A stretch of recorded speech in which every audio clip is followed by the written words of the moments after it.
All right, well now what we're going to do is just allow you guys to ask some questions of Gus, of Samuel. So there's quite a number. So maybe the best thing we can do is maybe just start down the front and just hand the microphone back as we go. Does that sound all right? So if we start down, this is one of the advantages of sitting down the front. It's on this side, that's right, and here too, thank you. So let's start. Yeah. Gus, do you think if you had this opportunity on Earth, as we do now, you would have followed it even with your soul condition then? Good question. Good question. It depends probably at the point I was given the option, and if it had happened at a point where I was younger, maybe, before I got the fulfillment of some of my corruption, or at a time where I was feeling less in control, maybe it would have helped. I would have taken the opportunity. Yeah, it's a good question. Thank you. Once the career of sin has well and truly begun, yeah, it's a lot more difficult to begin correcting it. Yeah, absolutely. Yeah. Hi Gus, thank you for sharing your story. My question is, when you tried to connect to God the first time, when you got into the spirit world, you said that you were pretty disconnected from your feelings. So when you first tried to feel God, did you have to go through the frustration of not being able to, or you were at a point where you were so connected that you immediately felt the answer from God? I suppose I wasn't trying to feel something from God. I didn't start praying with any, as I shared earlier, when I first entered the spirit world, I didn't think I was in any place created by God, or that God had any authority there. And then as my pain increased, as I lived in the spirit world for a time, I began to pray, but really it was a prayer for the end of suffering. I didn't have the mindset that I would feel something from God. And as I said, helpers came to help me in that time. And my first real feeling of God was when I was in a place of deep repentance about the killing, that one of the killings I had done, but the killing of a Mexican man that I had perpetrated. And I wasn't seeking something from God. In that I didn't want a feeling from God. I wanted to say, I'm so sorry. I felt so sorry. And that's when I first felt God's forgiveness of me, which was overwhelming. But I wasn't. A lot of you are still in a phase where you're very needy and demanding of God, that you want a feeling from God rather than to have your own feelings and to have a feeling of sorrow. Of your own sin. Yeah. Thank you. Yep. Yeah. So over this side. So we're going to go back line by line. So whoever's on the next row. So Courtney on this side and Theo on this. Yep. The phase that you went through of like the anger and the rage, did you feel like that was helpful for you? And was there like a relation with the people who came and talked to you, or just curious about that part? Yeah, I think it was necessary coming from the place that I was in, but it wasn't necessary to go as long as it did. As I said, when I passed, I was very disconnected from how angry I really was. And so having a period where it became very known to me through my own expression, through my own almost surrender to the sin I was in, the rage itself showed me that I was full of rage, and that helped me. But it was still a fight against reality. It was still a fight against the situation I was in. And it wasn't until I came to, having the rage kind of showed me how futile it was to change my reality or to change the situation I was in. And once I started to learn that through my experience, I was less angry. So it helped me in that sense. And I've got to point out, Courtney, he was feeling it all day, every day, not just occasionally. It was all day, every day, and of course, in the spirit world, you don't go for sleepers often either. So it's all day and night, every day. Yeah.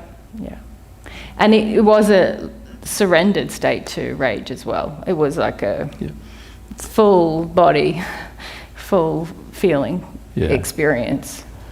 And to be frank, rage isn't a surrendered state anyway.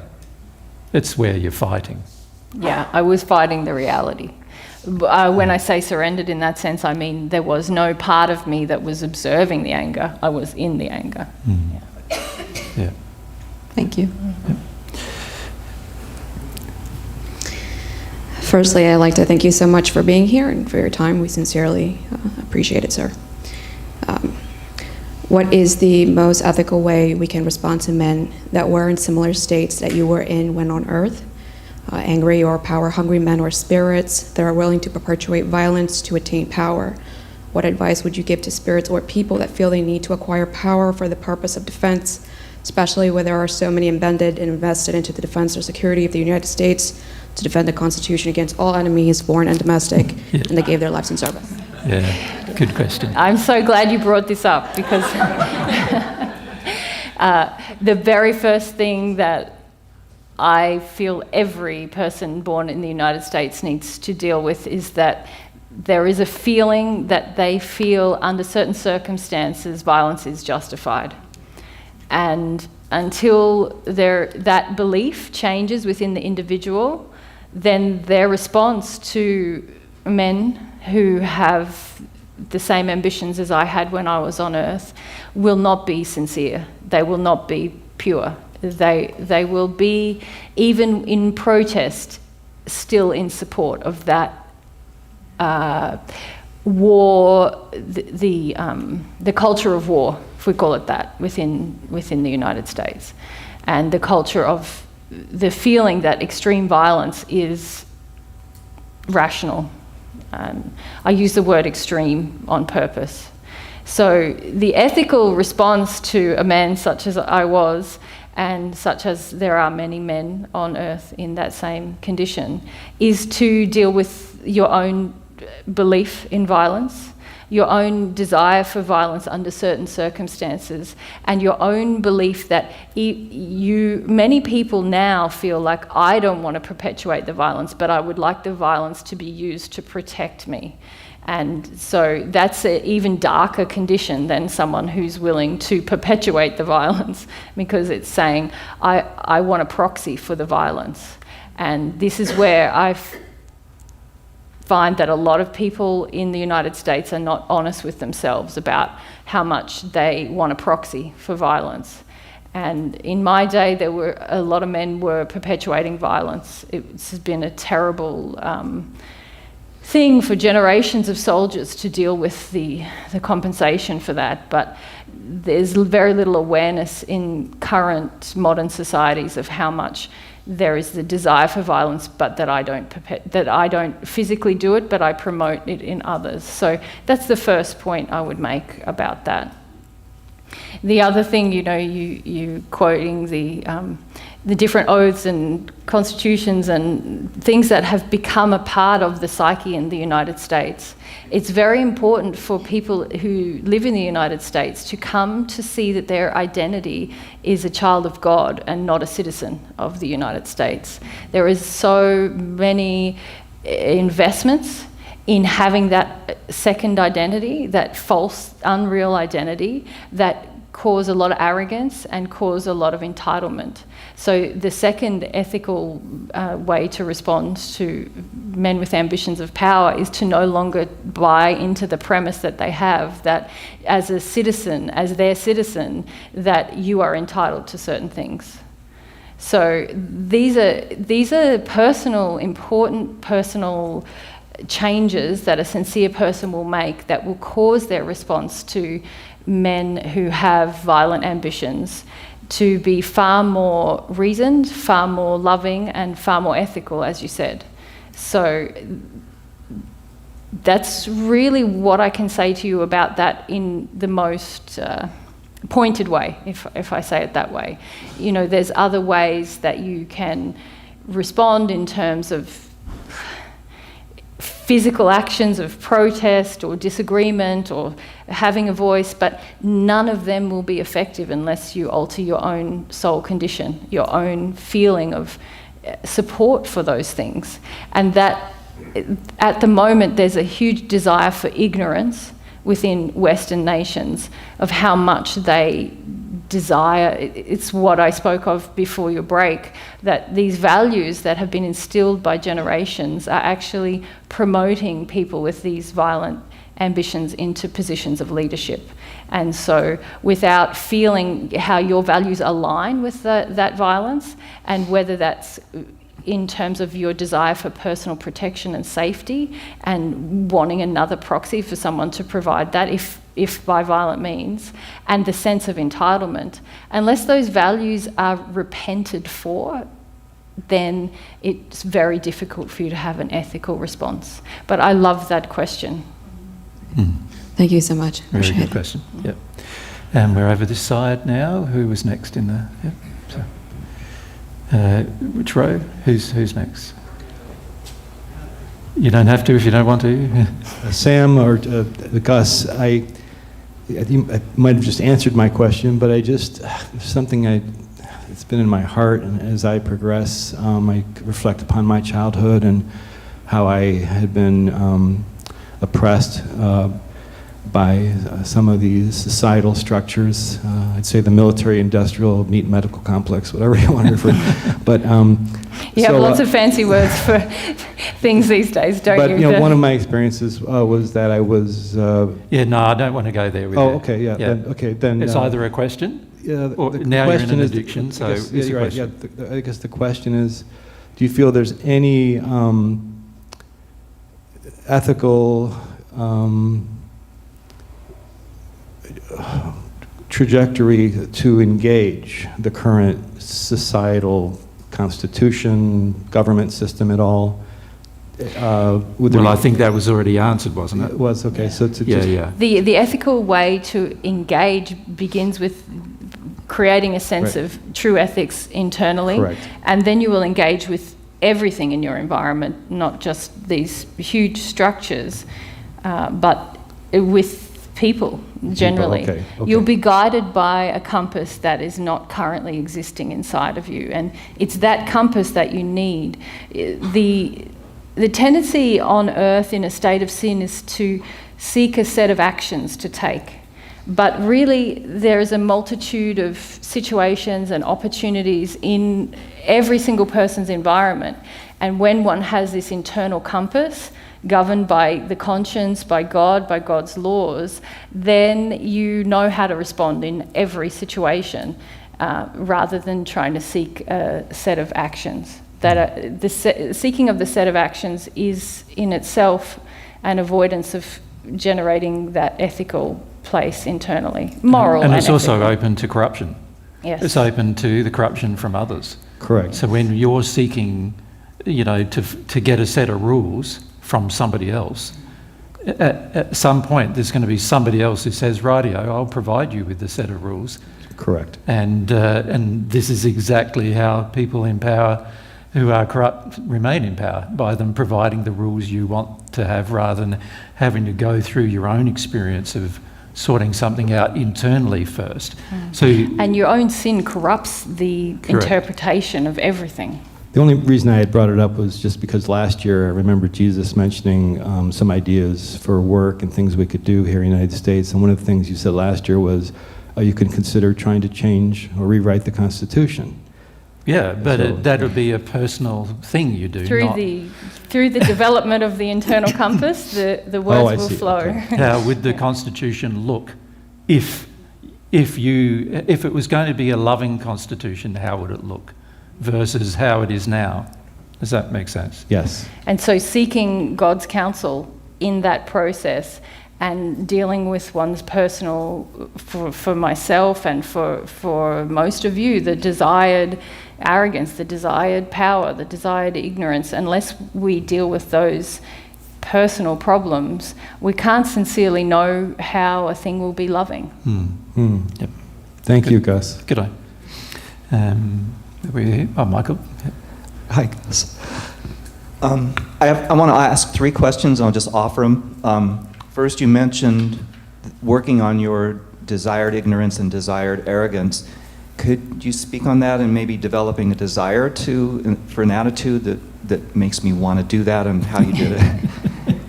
That's one. You want some inspiration, Michael, do you? You mentioned sleep state, and it sounds like some people are open to that. So how can we learn more in our sleep state and put aside our defenses? It seems like a good way to bypass mine.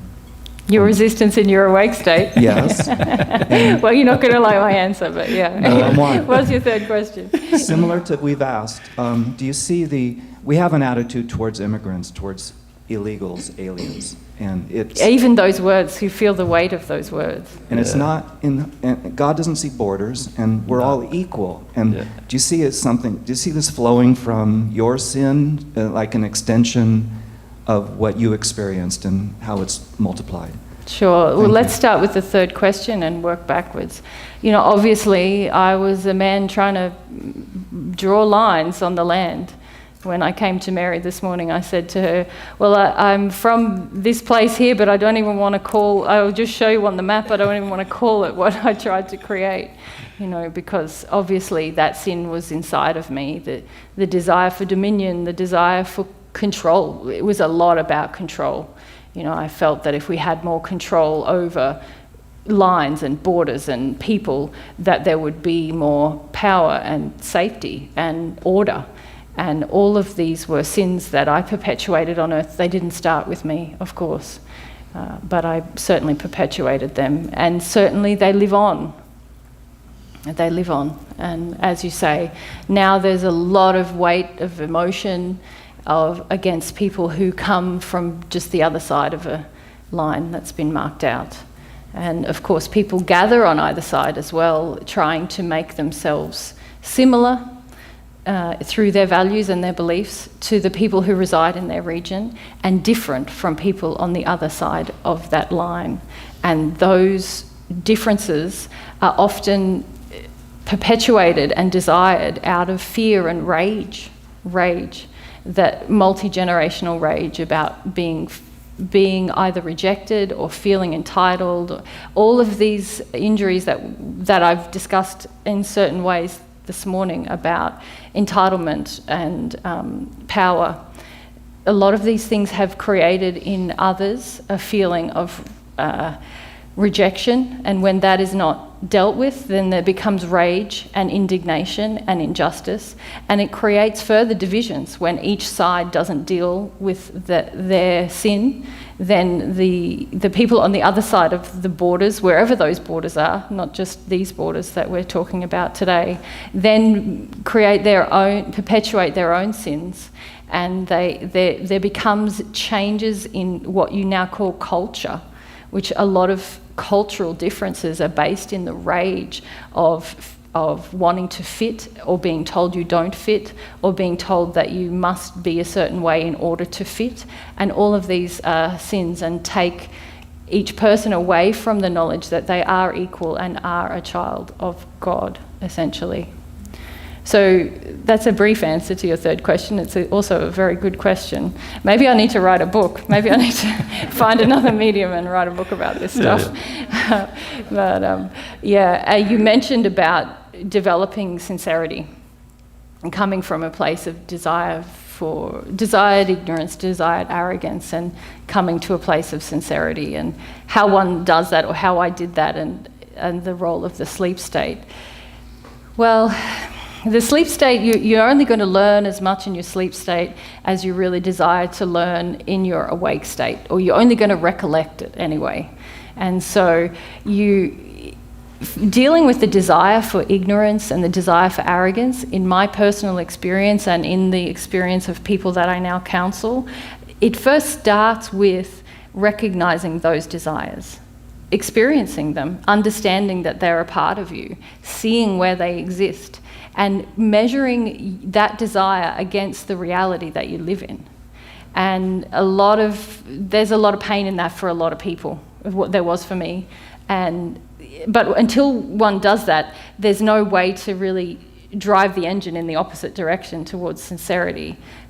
One of the basic principles of God's laws is that we must first experience where we are at the start in order to change direction. We can't change direction just in terms of spiritually without first understanding the state we're in, the city we're in, if you like, the soul condition we're in, and coming to feel the pain of it. Mm-hmm. And so that's the biggest advice I can give you is, rather than trying to skip the pain that you're currently in as a result of these desires, feel the pain you're in and relate it to your beliefs and your desires. Mm-hmm. Make that connection, and then you start to have a motivation to change your desires to become more sincere. Yeah, the question is driven by the desire to avoid your pain. And there are no magical solutions to that, as he explained through his experience. He had to come to the stage where he was wanting to embrace his own pain. It's sort of, each of you, in a way, are faced with two fundamental decisions, really. One decision is, do I embrace my pain, yes or no? That's one decision. Most of you have yet to make that decision. Do I embrace my pain, yes or no? Pain being caused by the sin. If you embrace your pain, you'll start to see your sins. This is what happened to Gus. The second question is only happening after the first. So the first question is, do I embrace my pain, yes or no? The second question is, once the first question is resolved and you emotionally want to embrace your pain, then the second question becomes valid. And the second question is, how fast do I want to do it? Do I want to do it slow or fast? Yeah. That's it. They are the two fundamental questions most people will face in their lives when it comes to dealing with their sin. Yeah. And may I add another couple of questions? Yeah. Jesus, Yeah. of course I don't want to disagree with you. They're the fundamental questions. But another important question that I've had to answer many times is, do I want a truth external to my own set of beliefs? Yes. That's all part of it, isn't it? Yeah. Facing the pain is going to have to embrace the truth external to yourself. So the problem many of you face is that you like the truth you think you're in. So when you like your own truth, you're not open to hearing God's. So when it comes to pain, the two decisions are what I just said. When it comes to truth, well, that's going to happen before you embrace the pain even. What is the truth about your pain? Are you going to have to feel it or not? Most of you still believe you don't have to. You don't have to, so therefore you don't want to, and therefore you won't embrace it. You won't make the decision yes or no about my pain, because internally you're going, it's not true, I don't have to deal with it. And unfortunately, in US society, your whole society, as Gus has already pointed out to you, is really based around the philosophy that comfort is the goal. You should not have to experience anything else other than comfort all your life. That means that you're not going to hear an uncomfortable truth. You're not going to work through an uncomfortable emotion, right, while those emotions and thoughts exist. Yeah, it's so important. Over here we are now, so yes. Hi, Gus. I'm wondering more about how you spend your time in the spirit life. You explained how it was in the first sphere. Wondering more about how it was different in the second, and what things you did there versus now how you're spending your time in the third sphere. Sure. I would divide my time really between, well, there's probably three major areas.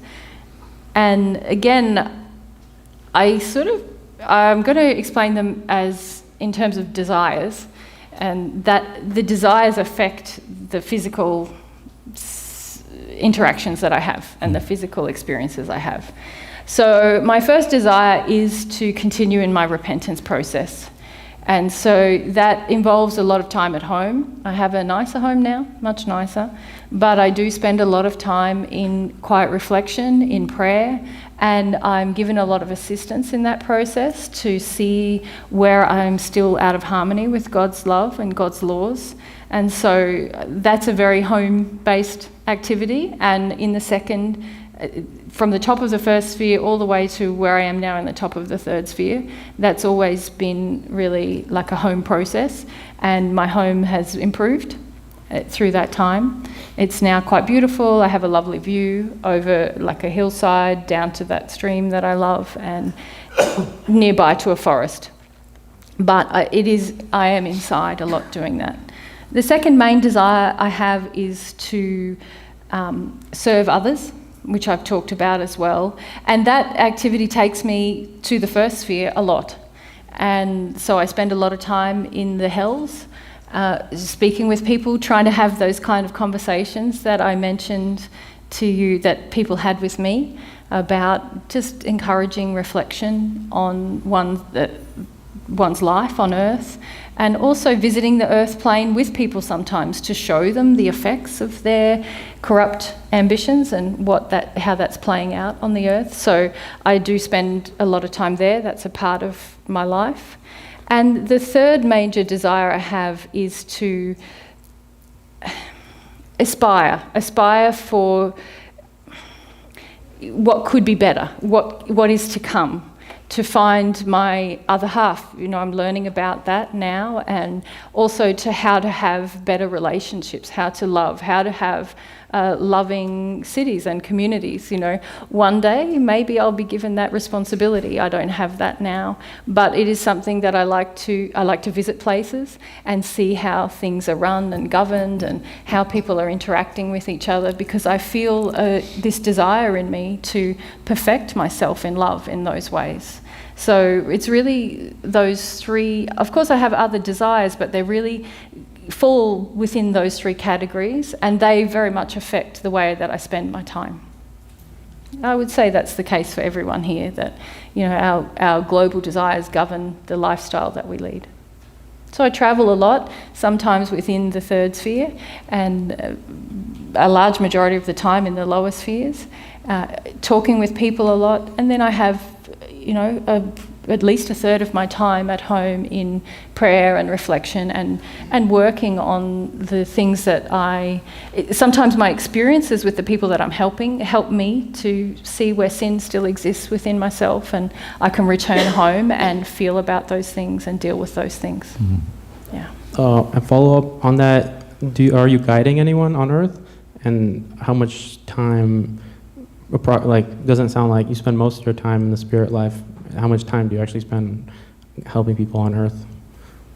I would say that I'm mainly helping people who've entered the spirit life now. So you could call me a guide, but I'm not assigned to one person. I usually have a group of 5 to 8 men that I'm assisting at any one time based on their desire. And I often visit the earth plane in that process, but I'm not guiding anyone currently on the earth at the moment. Thank you. Okay, Mandy. Hi, Gus. Just a question on when you were talking about feeling the pain and experiencing the sensations of pain of your sin when you were getting shown, but you weren't yet feeling sorrow.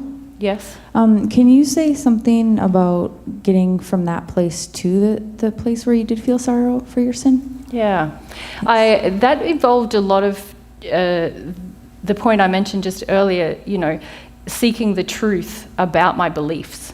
So I had to engage. So I was feeling in that process that I mentioned is really like compensation, which is that the law operates to give you the painful effect of how you've acted and what your beliefs and motivations and desires have created in terms of action, and the effect that that's had on other people.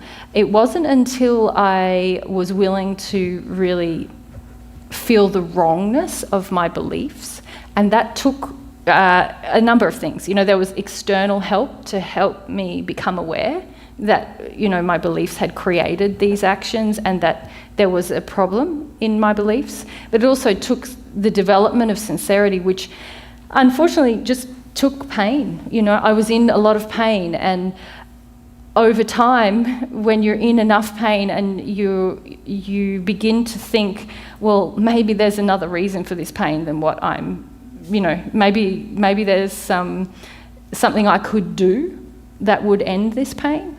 And that creates an opening where you begin to consider, wow, maybe it's something that is in me, maybe it's a belief, maybe it's something that I can change. So does that answer your question? Yes, thank you. Mm-hmm. Okay. Hi, Gus. Really nice to have you here today. Thanks for having me, guys. This is Felt it's very new touched, experience very moved for me. by Yeah. what you shared. So I was sharing with some folks last night at dinner that I listen to AJ as I'm going to sleep, so he puts me to sleep every night. And then when in the middle of the night when I wake up and I'm having a hard time going to sleep, back on. And oftentimes maybe I'm up for a while, an hour or two, and so I have a chance to connect in with the truth and God's world as much as possible. And then I wake up and I'm in the world and doing my work, living my life. And there is a sense, you mentioned not to be focused on being a citizen of the country that we live in, but there is a feeling in me that I want to be a responsible person, so I want to know what's going on in the world. So seems to be inundated every day with, I wrote all this down, lies, misinformation, fake news, twisting of the truth, no relationship to the truth, facts don't matter anymore. Yeah. And so, you know, here Quite we are. a contrast to your nighttime listening, huh? Yeah, it's very discordant in my soul, and I'm sure I'm not alone here. And so I guess really my question, or what I wanted to share, is that I have a hard time, it's like some of my friends and family members who voted to put this group back into power this time, that has brought up a lot of anger in me and a lot of sadness, a lot of anger. And I've found that I have a hard time relating to those folks. And so I really putting out a call to just ask for your perspective on this, but also sure. how you can maybe help Yeah, sure. to help me through this, what I'm dealing with. Yeah, thank you. Yeah. Well, at the moment, you know, you're in a state of judgment and blame. And you're in that very injury that I talked about earlier, about placing the responsibility outside of yourself for the pain that you're in. And when you go to sleep, you're listening to an external source, while it's a good one. You're not settling with the feelings that you have. You know, the rage that you have. You have rage. A lot of it is about wanting a feeling of unity, wanting a sense of comfort, without first dealing with the fact that you feel uncomfortable in yourself, you feel frightened in yourself, and you feel angry that someone should make you feel less afraid and more comfortable. And so you're seeking Jesus to give you that sense of comfort rather than lying with your discomfort and your fear. And then when you're seeking out the fake news and the lies, and I agree there's a great many of them, but don't fall into the trap of thinking that the current government is lighter, or is darker than the alternatives that are currently on Earth. I see corruption in every form of government on the planet, and every party is corrupted by the same sins that I was corrupted by on the earth.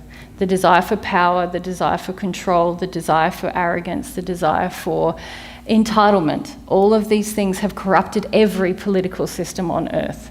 And so when you are feeling upset and disturbed, rather than having those feelings, you are entering a state of blame, a state of desiring to control. Your anger about these things is a desire to control the external rather than facing your own sin. And as I mentioned to an earlier question, facing not your discord with the current state of affairs, but your agreement with the current state of affairs.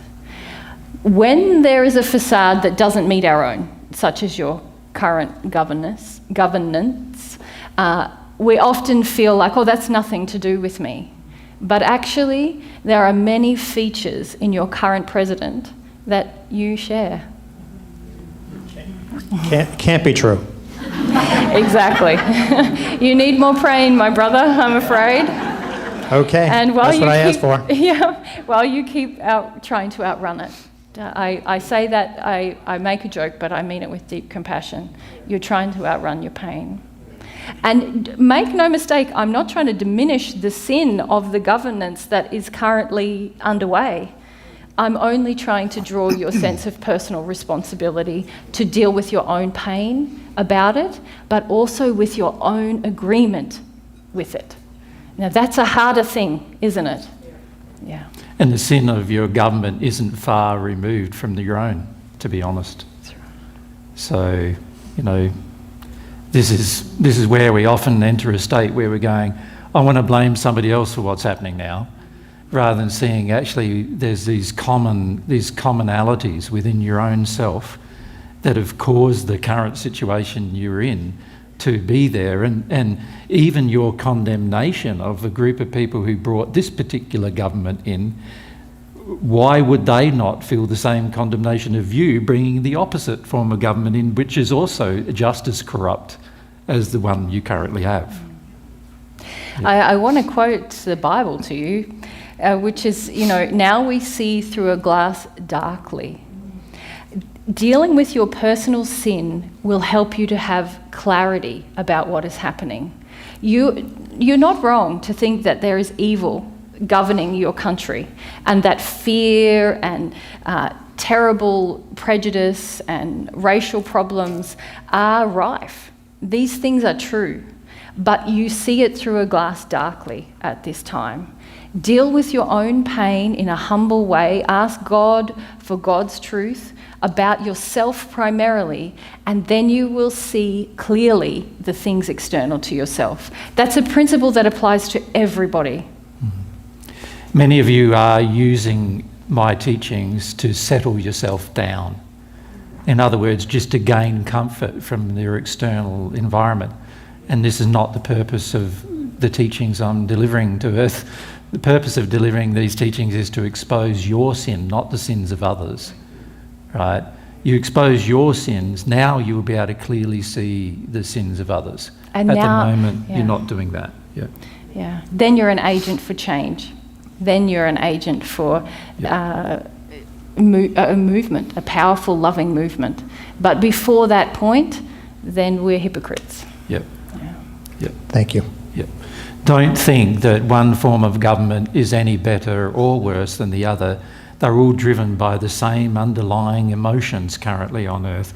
And it's a lot to do with the ambition of specific people, but also the desire for others, like the populace themselves, to be able to get away from their fear, have somebody else act on their behalf in their rage, and many other things which Samuel Gus has already explained to you, right?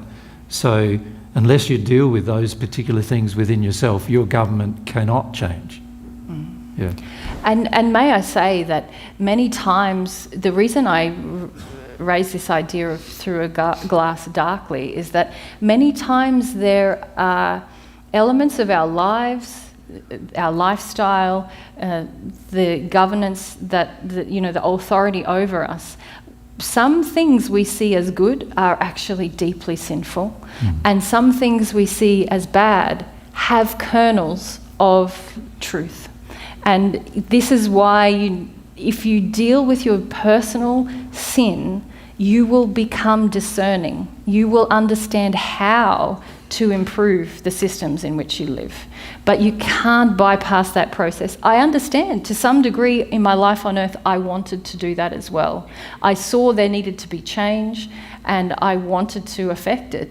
But I was so corrupted by my sin in that process.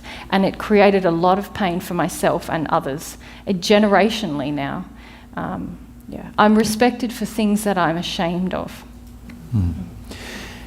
Years ago, Mary and I went to Philadelphia, and there was a group in Philadelphia here in the US. And it would have been, I don't know now, 10 to 15 years ago. Some of you might have even been there. And after we did a day's presentation, we went out to dinner with a group. There were about 40 or 50 of us. And I raised the issue of how each person at the group was personally culpable for the actions of their government. And every single person there argued against that. In fact, the argument got quite heated to the point where we had to get to the stage, Mary and I had to walk out of it, to be honest. And, you know, that shows you, in a way, the level of denial that the general population here in the US is in about their own contribution, sin-wise, to the status quo in the country. And this happens everywhere we go. This is not unique to you. It's every country you go to. I see it everywhere. Every country we go to, in the West and also in other countries, you get the same attitudes developing, but we're not participating. We're different. We're better. We're, you know, and if you think about it, it's a lot about, in some ways, feeling superior because you don't want to go to war, but you definitely want your country to. You definitely want, the emotion that's existing in the majority of you is that you want your country to, under certain circumstances and situations. And so these things have to be more reflected upon individually before anything can change globally. And it is an individual process. That's my experience and the experience I see everywhere around me, that it's also pointless to say, oh, well, the government is there because I'm in sin and they're in sin, unless we understand our individual sins. And in the way I feel about it is offer those sins to God, offer them up to God through my repentance process. Then I don't really understand, firstly, myself and my sin, but I don't understand the world around me. So we don't share every sin alike, but the reality is within a nation there are very, very many sins that are in common. And even on completely opposite sides of a political spectrum or any other opinion. You've got completely opposite sides of medical profession, you've got completely opposite sides with regard to things like women and abortion, and completely opposite sides in so many areas, all polar opposites, and yet oftentimes the exact similar sinful condition exists in both sides. The belief in rage, the belief in control, the belief in that under certain circumstances love is not the standard to uphold. And until you go through your own sin, you won't see that. You'll think your opinion is righteous and the other person's opinion is not righteous.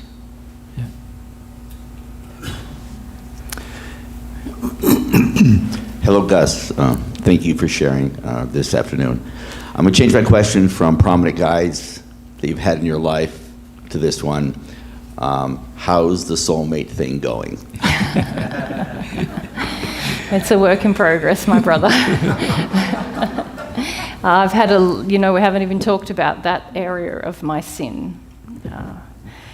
I've had a lot of work to do, coming to terms with the level of arrogance that I've had over women and the disparaging attitude I had towards women's gentleness, emotion. I had almost no relationship with my mother on earth, and I felt that women were not, they weren't equal in any way, intellectually, morally, spiritually, in any regard, and I saw them really as servants. And so I've had a lot of issues to work through. my relationship with God has assisted me immensely in that process. And I now enjoy the company of women equal to men. I'm largely involved in assisting men because they share the common injuries that I had, but certainly I socialise and I spend time when I visit places and when I talk to others with women equal to men now. So it's going well. I think it's going well, and it's going very well. And I'm excited to meet my soulmate. I haven't met her yet, although I do have feelings from God sometimes that the time is near, you know. And I'm also prepared that she's quite likely to be in a better condition than myself, although I'm not sure about that. In terms of guides, I haven't had anyone who you would necessarily recognise. They all came from. One of my guides was actually a Roman emperor, so yeah. Where are we over here? Yes, thank you. Hi, Gus. Hi. When you had the experience of becoming repentant and it opened you to receiving God's love, how did that change your process and your pain? Did that open you to deeper levels of pain, or how did that change things for you, I guess is the main question. Yeah.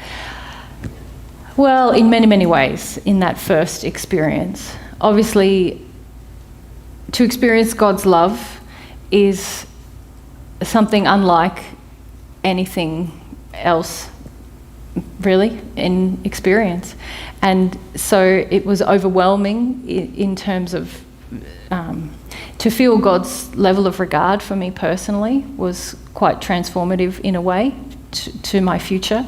I felt that I felt those feelings from God, and at that time I was in a state of, deep sorrow about taking the life of another person, and I had worked on that, and I had seen that was such a grave sin, and there were so many repercussions to that person, but also to their family and to the society that I was in as well. And so I was in a deep level of sorrow, and to feel God's love and regard for me, concurrent with God's shared belief that what I had done was very wrong, is difficult to describe, but it gave me a sense that, that I was forgiven, of course, but also a knowledge that love was real, that my worth was not based on my actions, but more on my sense of being created by God. And when I first had that experience, it was probably those feelings were fainter than they are now, because I've gone through that process so many times. But it certainly spurred me forward in the process. It certainly exposed more sin to myself. But it also was the kernel of the desire to really love others as God loves. And that has grown a lot, that feeling that I want to love others as God loved me in that moment, because it was such a powerful change in the way I viewed myself. May I ask further on that? Did that inspire you to more quickly address your other issues that required repentance? Like, did it sort of speed things up for you in general? I can answer the question, but also I would encourage you to examine why you're asking it. Yeah. There is still that sinful desire to avoid pain. That is really driving the question. To avoid shame, to avoid personal discomfort. So yes, it did speed up, it did inspire me towards more change and more rapid change, but there have been times where I found my progress slowed when I was faced with, such as some of the issues with women that I was I felt very righteous about them, and I found that I was less willing to repent for some of them than I had been in my initial stages of my progress, which was a lot about the domination and the removal of will from people through death and control. So seeing that my desire to dominate the will of women was just as sinful slowed me down for a while. I didn't want to see that. So yes, it did inspire me towards more change, but I would encourage you to examine. Many of the audience feel that God is going to take away the discomfort. Many of the audience is still not recognizing that God requires you to feel the discomfort of your sin and to know it well, to know the sin well, to know its repercussions well, and the feeling that one connection with God will take away that process is not accurate. For every sin I have repented for, I have had to go through the same process until I reached a state of true sorrow and true knowledge of the sin, and then God could take away the cause. And while that's a quicker process than my brothers who choose not to do it with God, and it's a far more educational and transformative process, it does still require the same things of me each time. Thank you. Yeah. Your country addiction to comfort is inside of each one of you. And as a result of that, you're going to find it's one of the very hardest things for you to give up. But you're going to have to give it up in order to make some progress. Yeah. I would pray and pray and pray to see where that is in your life. It will help you very much. The desired comfort is a thing that blocks your clarity a lot of what your sin is. Yeah. And what God's nature is even. God's Basically, desire for you just want to be relieved of your own internal torture rather than actually be sorry for your sins you've actually committed. Yeah, exactly. We're over this side. Now, Mary's starting to get tired now, and so I just need to check. Yeah, we've probably only got a few more minutes, I think, before Mary's done. So if we go over to this side, yes, we're up, Steve. Gus, thank you for coming today. Very helpful. It's a pleasure. Do you have any connection with any of your descendants today on earth? And do you counsel them? And then what advice would you give to us to help us to be more open and receptive to spirit guides and counsel? Sure, yeah.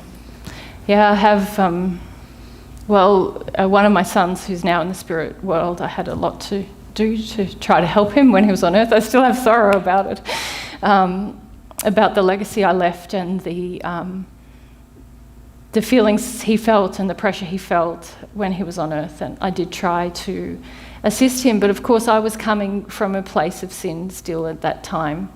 I do have, it's an interesting conundrum when one enters the spirit world in a state of sin, because you immediately often see, just in the initial awakenings to sin, or even just in pure observation, you see the unhappiness of your immediate family.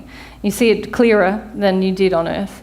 And you often want to act to alleviate it, but you're still in such sin yourself that you've got no idea how to actually help. And often I did, and many other people make a mess in that place, because they still influence people on earth in their unloving desires. And yet, it is the nearest ancestor who has passed, say your father or your sister or someone, that you on earth are usually the most open to. So it's a good question that you ask of how do you open up to good spirit guidance? Because these are often people who, if they're from your family, they're at least a generation or two in the spirit, longer in the spirit world. You may not have even met them. And sometimes they're people who are drawn to you only because they have had a similar set of sins that you have, and they desperately and sort of purely want to desire to help people on earth with getting through that sin. And yet you don't know them at all, and so you often think, you don't think of them, and so the communication is not as clear as it could be. So let's talk about some things that I have observed to be helpful.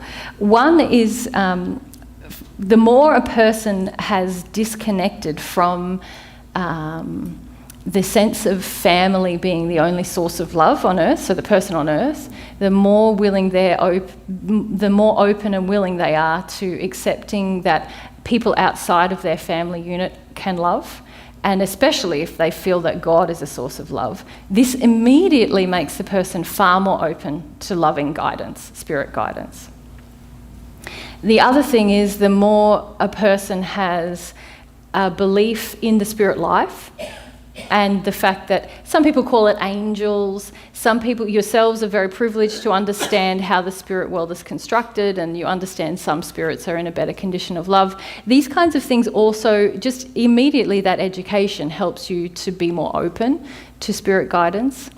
And the third thing that I observe is that when people are more self-reflective in their life on earth, they often become aware that somebody who is kind has given them a prompting here or there.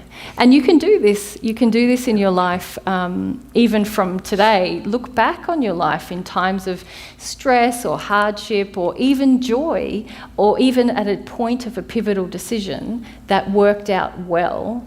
Sit and reflect, and often people have an awareness that someone helped them with that, or something outside of themselves was guiding them.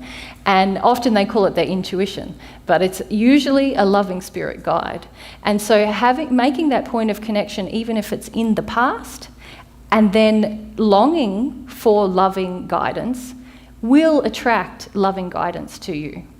You must do the personal work, though, on what your definition of love is, because this goes wrong all the time on earth, because people think that love is comfort, love is the alleviation of fear, love is being told you don't need to worry, you're good as you are. You're perfect already. It's everyone else's fault. All those things create poor spirit attractions. So this is where your sincerity is key, and this is the laws of rapport that actually govern all of existence.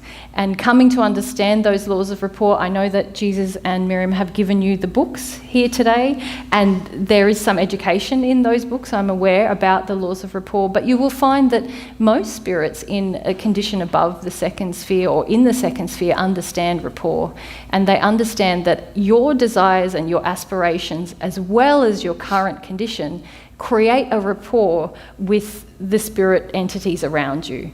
So even you can be in a condition of great sin, but have an aspiration to love, and you will attract a higher spirit than someone who is in a lesser condition of sin, but has no aspiration to love. They are more likely to attract spirits who will reinforce their condition to them.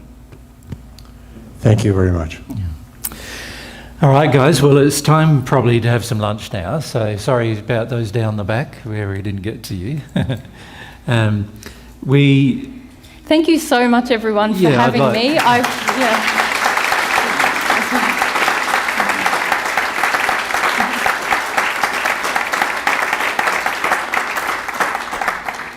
It is a great gift to me to come and correct some of the errors. Yeah. So you have given me a gift. Thank you. Yeah. And perhaps you'd like to thank Mary too.